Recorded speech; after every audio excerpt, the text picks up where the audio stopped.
ఇప్పుడు ఓ మాట అడుగుతే చెప్పుండ్రి, ఏటీఎంలకెంచి పైసలు తీయాలంటే మీరైతే ఏం చేస్తారు చెప్పుండ్రి? మామూలుగా అయితే కారటు పట్టుకొని పోతారు. కారటు పెట్టి పిన్ను నంబర్ కొడితే ఎన్ని కావాలనో అన్ని పైసలు బయటకు వస్తాయి. అక్కరుండి పైసలు తెచ్చుకునేటోళ్లకు కావాలి కారట్లు, దొంగతనంగా ఎత్తుకొచ్చేటోళ్ళకి ఎందుకు? వాళ్ళ అతేర్లాళ్ళకుంటాయి. ఇగో వీళ్ళ లెక్క. రైట్. సూర్యాపేట జిల్లా హుజూర్ నగర్ లింగగిరి రోడ్లున్న ఎస్బీఐ ఏటీఎం ను పొతం పెట్టిర్రు దొంగన్నలు. అర్ధరాత్రి గ్యాస్ కట్టర్లు పట్టుకొని వచ్చిర్రు. షట్టర్లు లేపిర్రు, లోపలికి జొరబడ్డారు, ఏటీఎం తలుపులు కటింగ్ చేసిర్రు, ఉన్న కాడికి చదువుకొని అవతల పడ్డారు. ఏం తక్కువ 20 లక్షల రూపాయలకు మీదనే ఎత్తుకపోయిర్రు అనేది పోలీసు వాళ్ళు అంటున్నమాట. మరి ఏడికేంచి వచ్చిర్రో ఏమో గానీ అర్ధరాత్రి అందాదకో 2:30 గంటలకి కార్లో వచ్చిర్రాట. వచ్చినోళ్ళు ఆలస్యమేం చెయ్యలే, 10 నిమిషాలలోనే వచ్చిన పని కానిచ్చుకొని అవతల పడ్డారు. మళ్ళా పోత ఏటీఎం కు నిప్పంటిచ్చారు. ఏలి ముద్దర్లు దొరకొద్దని ఉపాయం కావచ్చేమో.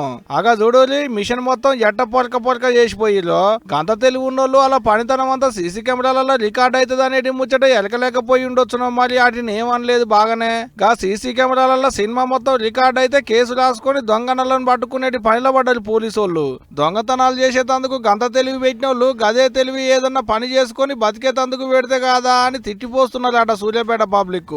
ఇవాళ రేపు కమ్ముగా తాగి దావత్ చేసుకుంటారు కావచ్చు, కానీ దొరికినాక ఉంటది తాతలకు. తాగిందంతా కక్కేసరి కావచ్చు పోలీసు వాళ్ళు ఊకుంటారు.